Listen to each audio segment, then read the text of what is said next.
साथियों, आज से लगभग 2 महीने पहले मैंने एक सेशन किया था और उस सेशन में मैंने आपको बताया था कि प्रधानमंत्री नरेंद्र मोदी को रशिया और यूक्रेन के द्वारा बुलावा भेजा जा रहा है। किस तरह से भारत ने यहां पर अपने आप को रखा, क्या वाकई में इन दोनों के बीच में शांति स्थापित होने वाली है, क्या यह युद्ध खत्म हो जाएगा, क्या सारी बातें आज के सेशन में विस्तार पूर्वक होने। रशिया ने साफ कह दिया था कि यूक्रेन को अपनी सेना हटा लेनी चाहिए। कहां से हटा लेनी चाहिए? उन 4 क्षेत्रों पर जिन पर मेरा कब्जा हो गया है।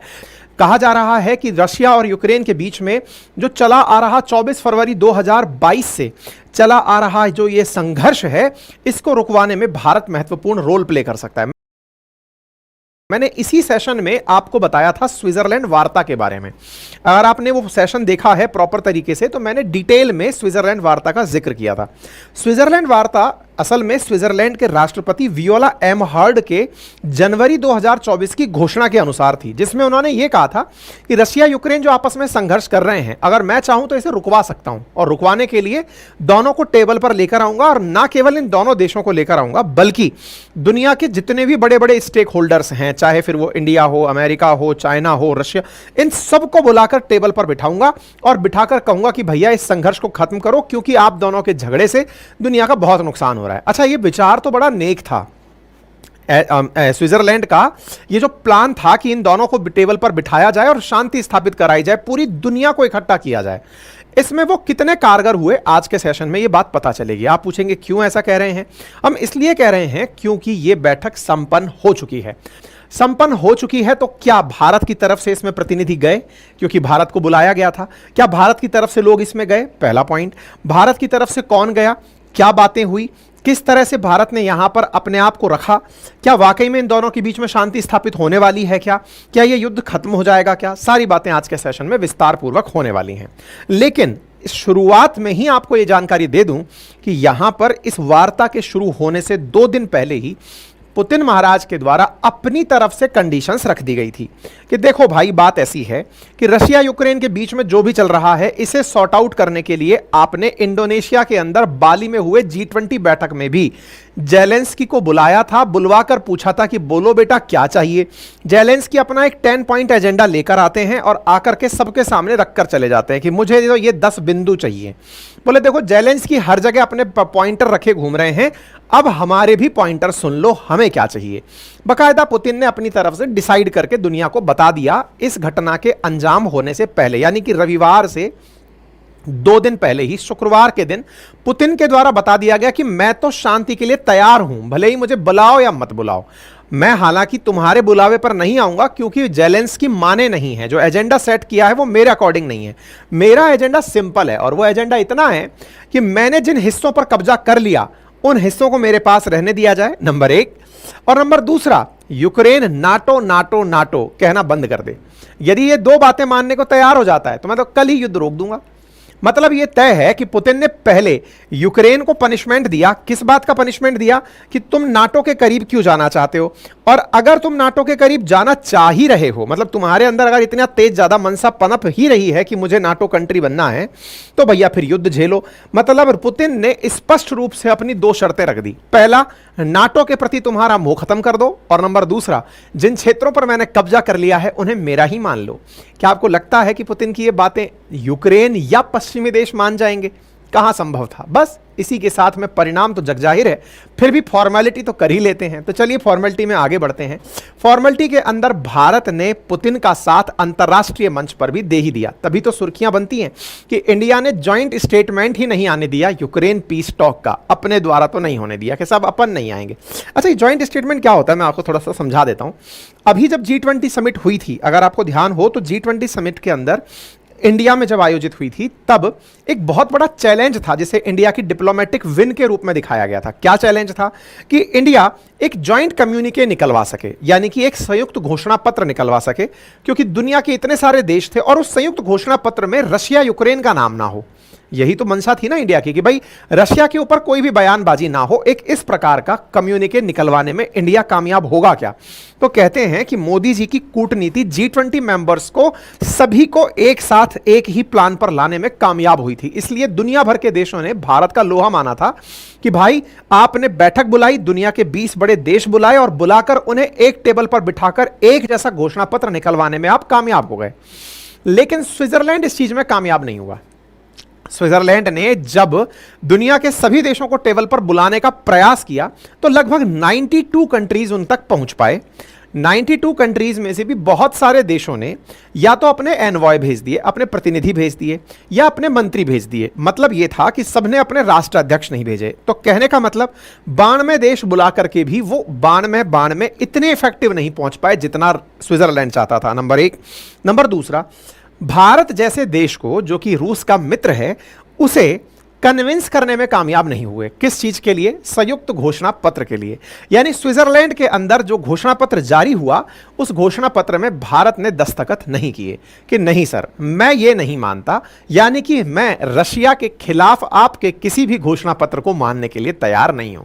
रशिया को जब तक टेबल पर नहीं बिठाओगे, जब तक बातचीत का रास्ता नहीं अपनाओगे, मैं तब तक किसी भी प्रकार से इस डायलॉग का हिस्सा नहीं हूं। आ जरूर गया, आपने बुलाया था। मतलब भारत ने पुतिन के साथ अपनी मित्रता दर्शा ही दी। हालांकि जेलेंस्की ने खूब भारत से रिक्वेस्ट पहले ही की थी कि सर जी जरूर पहुंचिएगा, पहुंच करके अपनी बात रखिएगा, हमारे समर्थन में भी, डेमोक्रेसी के समर्थन में भी रखिएगा। और हां, इंडिया के बहुत से लोग यूक्रेन आते हैं, एक तरह से इन्होंने हमें याद दिलाया था, क्योंकि बहुत से स्टूडेंट हमारे एमबीबीएस करने जाते हैं, तो इन्हें भी याद दिलाया गया था। लेकिन भारत ने एक ना सुनी। अल्टीमेटली स्विट्जरलैंड वार्ता जो 2024 में प्रस्तावित हुई थी, वो स्विट्जरलैंड वार्ता एक पीस कम्युनिके के साथ में डिक्लेयर तो हुई, लेकिन उसका कोई इंप्लीमेंटेशन नहीं रहा होगा। खैर, अब आपके दिमाग में एक प्रश्न बन ही रहा होगा कि आफ्टर ऑल जेलेंस्की ऐसी क्या मांग रख देते हैं जिसे रूस नहीं मानता, और रूस ऐसी क्या मांग रख देता है जिसे जेलेंस्की नहीं मानते। यानी जो जहां है वैसे की वैसे चला जा रहा है। आपको याद हो तो जेलेंस्की डे 1 से, जब से वॉर शुरू हुआ है, तब से अपने ये 10 सूत्रीय मांग लेकर चल रहे हैं। कौन कौन सी? पहले रेडिएशन एंड न्यूक्लियर सेफ्टी को लेकर के कि भैया नाभिकीय ये हथियारों की वजह से हमें कोई दिक्कत नहीं होनी चाहिए, क्योंकि यूक्रेन ने न्यूक्लियर वेपन खत्म कर लिया अपने। दूसरा, फूड सिक्योरिटी। देखिए, ये 2-3 पॉइंट तो ऐसे हैं जिन्हें देख करके ये लगता है कि देखो यूक्रेन दुनिया के बारे में सोचता है। जैसे न्यूक्लियर सेफ्टी की बात कर रहा है कि भाई किसी भी प्रकार से वो जो न्यूक्लियर रिएक्टर है ज़ैपोरिज़िया वाला, उसको कोई नुकसान ना पहुंचे, वो चलता रहना चाहिए। दूसरा, यूक्रेन दुनिया के लिए अनाज पैदा करता है, तो अनाज पैदा करके जब ये जहाज लेकर के सी ऑफ अजोव से, ब्लैक सी से होकर निकले, तो इसके जहाजों को ना रोका जाए। तीसरा, एनर्जी की सिक्योरिटी। दुनिया भर के अंदर तेल का संकट उत्पन्न हो रखा है, गैस का संकट उत्पन्न हो रखा है। अगर समझौता होता है तो दुनिया को तेल और गैस मिलने लग जाएंगे। ये 3 पॉइंट तो दुनिया के हित के लिए ये बोलता है, लेकिन फिर चौथे पॉइंट से खुद के हित की बात करने लगता है। जैसे कि सबसे पहले तो जितने भी प्रिजनर्स आपने हमारे बनाए हुए हैं उनको छोड़िए। दूसरा, यूनाइटेड नेशन का चार्टर अपनाइए और हमारी टेरिटोरियल इंटीग्रिटी, जो हमारा क्षेत्र है, उसका सम्मान करिए। विड्रॉ करिए रशियन ट्रुप्स को, जो कि अभी तक आप लोगों ने यूक्रेन के अंदर भेज रखी हैं, उन्हें वापस निकालिए। साथ ही साथ न्याय की स्थापना करिए। जितने भी अब तक आप लोगों ने नुकसान किए हैं पर्यावरण को, उसका पूरा कैलकुलेशन करिए। आगे भविष्य में ऐसी दिक्कतें ना हो उसके लिए आप काम करिए, और यह कंफर्म करिए कि युद्ध समाप्त हो गया है। देखिए, बाकी सब बातें लगभग रशिया मानने को तैयार हो सकता है। जिन बातों को रशिया लेके कतई तैयार नहीं होता, उनमें सबसे इंपॉर्टेंट बात यह है कि रशियन ट्रुप्स को हटाया जाए। बोले नहीं हटेंगी, इतनी मुश्किल से यह बनाया गया है, नहीं हटाया जाएगा। नंबर दूसरा, रशिया के बारे में यह कहना कि आपके ऊपर यह जिम्मेदारी तय की जाए कि आपने कितना नुकसान पहुंचाया है, तो नुकसान के लिए रशिया कभी तैयार नहीं होगा। बोले भाई, तुमने जाकर के राग लगाया था कि मुझे नाटो में जाना है, और मैं डे 1 से बोल रहा हूं कि मेरे पड़ोस में नाटो नहीं आना चाहिए। अब तुम अगर नाटो नाटो चिल्लाओगे तो फिर मैं भी नाट जाऊंगा, मैं भी नहीं करूंगा। ठीक है साहब। खैर, तो फिलहाल के लिए यह समझिए कि रशिया ने यूक्रेन के इस प्रस्ताव को, जहां पहले एक और खारिज कर रखा था, वो अब ऑफिशियली भी स्विट्जरलैंड के अंदर हुई वार्ता में, स्विट्जरलैंड कहां पर है? यूरोप के अंदर स्थित एक देश है, वहां पर इन्होंने प्रॉपर तरीके से इसे खारिज कर दिया। Switzerland agree to Zelensky's request to host peace summit. मतलब स्विट्जरलैंड ने यूक्रेन के कहने पर यह चीज मान तो ली थी, लेकिन यह पूरी तरह से निरर्थक रही। रशिया ने साफ कह दिया था कि यूक्रेन को अपनी सेना हटा लेनी चाहिए। कहां से हटा लेनी चाहिए? उन 4 क्षेत्रों पर जिन पर मेरा कब्जा हो गया है। मतलब ये लुहांस्क, डोनास्क, ज़ैपोरिज़िया और जो खैरसान प्रोविंस है, इन क्षेत्रों में जहां पर फिलहाल रशिया का कब्जा हो चुका है, इन क्षेत्रों में अगर यूक्रेनियन फोर्सेस हैं, यूक्रेन उन्हें वापस बुला ले। ये मेरी पहली कंडीशन है। और दूसरा, पश्चिमी देश जिन्होंने मुझ पर सैंक्शंस लगाए हुए हैं, यानी रशिया पर सैंक्शंस लगाए हुए हैं, अगर वो लोग वो हटा लें, तो मैं कल को जाकर के आप लोगों की तरफ से मान जाऊंगा कि युद्ध खत्म करना है। और तीसरा, नाटो मेंबरशिप की जो जिद है इसने लगा रखी है यूक्रेन ने, ये इसे हटा ले। 3 शर्तें रशिया ने रखी थी, 10 शर्तें जेलेंस्की ने रखी थी। रशिया एकदम टू द पॉइंट बोला कि जो मेरे क्षेत्र पे मैंने कब्जा कर लिया वहां से यूक्रेन अपनी सेनाएं वापस हटा ले, खामखा संघर्ष का कोई मतलब नहीं है, नंबर 1। नंबर दूसरा, ये अपनी तरफ से नाटो करना बंद कर दें, नंबर 2। और नंबर 3, रशिया के ऊपर जो पश्चिमी देशों ने सैंक्शंस लगाए हैं, ये पश्चिमी देश अपने सैंक्शंस हटा लें, सो दैट हमारी भी इकोनॉमिक आगे बढ़े। अगर ये 3 बातें मानने को तैयार हो तो युद्ध रोकेंगे, अदरवाइज ये तो चलता ही रहेगा। यूक्रेन ने अपनी 10 सूत्रीय मांगे रखी, कुल मिलाकर के ये सारी बातें वैसी ही हैं जैसी डे 1 में निकल कर आई थी। इंडिया ने अपनी तरफ से इस बात पर अपनी राय केवल इतनी ही रखी, इतने सारे लोग इसमें एकत्रित हुए थे। भारत ने अपनी तरफ से साफ कहा कि देखो भैया, बात ऐसी है कि हम कुल मिलाकर एक ही कह सकते हैं, और वो ये है कि डायलॉग और डिप्लोमेसी, बातचीत और कूटनीति, इसके बिना ये युद्ध खत्म नहीं हो सकता। हम डे 1 से यही बात कहते आ रहे हैं।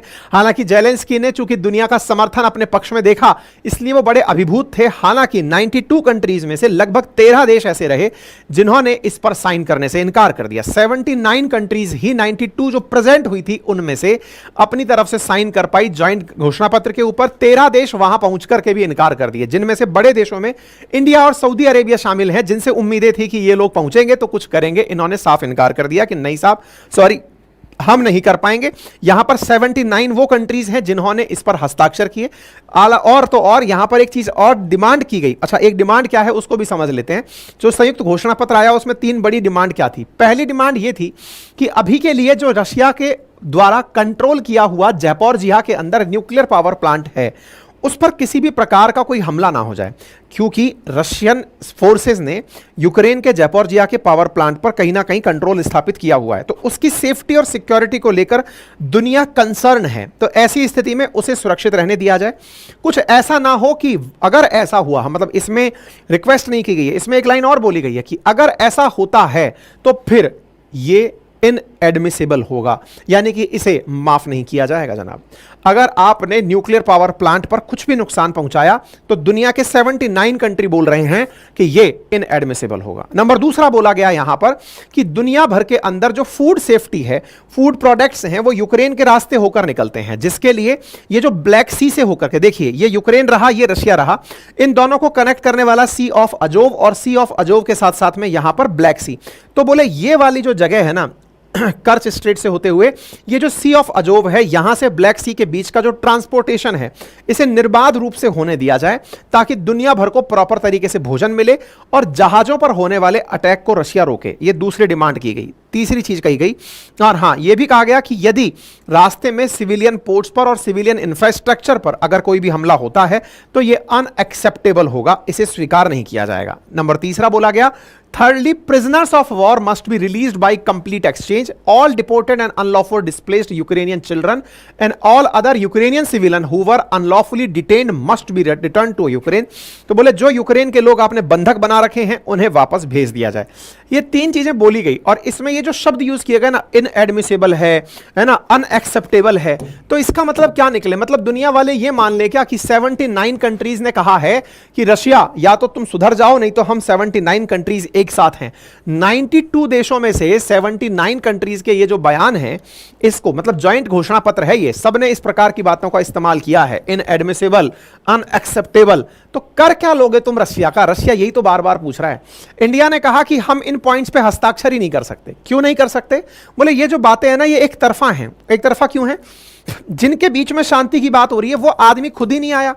रशिया को तो टेबल पर बिठाओ, तभी जाकर के तो ये बात निकल कर आएंगी, अदरवाइज इस बात का कोई लॉजिक नहीं है। तुम लोग बढ़िया बढ़िया डायलॉग लिखते रहो, इसमें एक तरफा होकर के भलिया दुनिया को ये जरूर दिखा दो कि 79 कंट्रीज एक साथ हैं रशिया के ऊपर एक्शन लेने के लिए। तुम तो ऑलरेडी ले चुके हो। तुमने रशिया पर जितने सैंक्शंस लगाने थे लगा चुके, तुमको रशिया की जितनी भी जगह कैप्चर करनी थी वो तुम कर चुके, तुम्हें जो करना था तुम ऑलरेडी कर चुके हो। यहां से आगे तुम कुछ नहीं बिगाड़ पाओगे, यहां से आगे हम ही बिगाड़ेंगे। तो रशिया ने ऑब्वियसली बात है कि इस बात को नहीं माना, और इंडिया ने साफ कहा टेबल पर अगर ये दोनों लोग नहीं बैठते तो इस वार्ता का कोई भी लॉजिक निकल कर नहीं आता। और तो और सऊदी ने भी साफ साफ इनकार कर दिया कि सर हम साइन नहीं करेंगे। यूएई ने भी साफ इनकार कर दिया कि साहब हम इसके ऊपर साइन नहीं करेंगे। ठीक है, यूक्रेन का साथ देने से इनकार कर दिया। मैं ब्रिक्स कंट्रीज का आप लोगों को एक स्टेटस दिखाता हूं, उससे आपको थोड़ा अंदाजा होगा। ब्रिक्स में ब्राजील की तरफ से जो कि यहां पर आया था ऑब्जर्वर बनकर, उसने स्टेटमेंट में पार्टी नहीं लिया। रशिया को बुलाया नहीं गया, इंडिया यहां पर मिनिस्टर लेवल पर प्रेजेंट तो हुआ लेकिन पार्ट नहीं बना स्टेटमेंट का कि नहीं करेंगे। चाइना ने कहा हम तो आएंगे ही नहीं, आए ही नहीं वो साहब। साउथ अफ्रीका ने यहां पर अपना एनवॉय भेजा लेकिन स्टेटमेंट का पार्ट नहीं बना। इसका मतलब आप समझ रहे हैं, इसका मतलब यह हो रहा है कि अब ब्रिक्स कंट्रीज अपने अंदर यह विचारधारा लेकर आ रहे हैं कि हम एंटी अमेरिका जा रहे हैं। यह सेंटीमेंट बन रहा है। अगर आप मैप पर लेकर चलूं मैं आपको, एक बार मैप देखें, आपको यहां से समझ में आने लगेगा कि ये वो कंट्रीज हैं जिन्होंने यूक्रेन पीस समिट के कम्युनिके पर साइन किया। अगर आप ऑब्जर्व करिए तो आप पाएंगे कि पूरा यूरोप, अमेरिका, ऑस्ट्रेलिया और छोटे मोटे वो अमेरिका के हितैषी देश इसके अंदर शामिल हैं। बाकी ऑलमोस्ट 2/3 एशिया यहां पर साइन नहीं किया, हिसाब नहीं कर रहे। क्यों? देखो रशिया अलग हो लिया, ऑब्वियस सी बात है, रशिया के खिलाफ ही था। Mongolia, China, India, Pakistan, Afghanistan, पूरा Central Asia, Iran, Saudi Arabia, UAE, Oman, Qatar, Kuwait, ये कोई भी देश ऐसा नहीं था। इंडोनेशिया, यहां पर स्थित जितने भी आसियान कंट्रीज है कोई साथ नहीं, ना तो कोई गया। अफ्रीका में से 2-3 देश हैं जो इस पर साइन किए हैं, पूरा अफ्रीका पूरी तरह से खाली। ऐसे ही साउथ अमेरिका के अंदर बड़े कंट्रीज में जैसे कि ब्राजील एब्सेंट रहा कि नहीं सर, मतलब अपना कोई समर्थन नहीं है। इसका मतलब समझ रहे हैं, दुनिया का जो यूक्रेन के साथ समर्थन है वो स्पष्ट रूप से पूर्व वर्सेस पश्चिम की लड़ाई के रूप में दिखाई दे रहा है। आप देखिए, ये पूर्वी क्षेत्र है, ये पश्चिमी क्षेत्र है, ये स्पष्ट डिवाइड दिखाई दे रहा है, north east versus south, east versus West का, और नॉर्थ वर्सेस साउथ का। असल में इन कंट्रीज को नॉर्थ वर्ल्ड भी कहा जाता है। हालांकि नॉर्थ में ये देश भी आते हैं लेकिन अधिकांश डेवलपिंग कंट्रीज को साउथ में कंसीडर किया जाता है। तो दुनिया के दक्षिण वाले देश इनके साथ नहीं आए। ये अपने आप में एक बहुत बड़ा सेटबैक है अमेरिकी कूटनीति के लिए। दुनिया में 193 कंट्री हैं, विचार कीजिए, यूएन के अंदर 193 कंट्री हैं, इनमें से 92 कंट्री स्विट्जरलैंड में पहुंचे। स्विट्जरलैंड ही क्यों चुना? बोले यार तुम न्यूट्रल हो, तुम्हारे नाम पर लोग आ जाएंगे। 92 कंट्रीज में पहुंचे 193 में से। पहले तो आधी दुनिया तो पहुंची ही नहीं कि नहीं साहब हम इंटरेस्टेड नहीं है आपके पास, 101 देश नहीं पहुंचे। इनमें से 79 कंट्रीज बोलते हैं कि हम आप जो सोचते हैं वैसा सोचते हैं।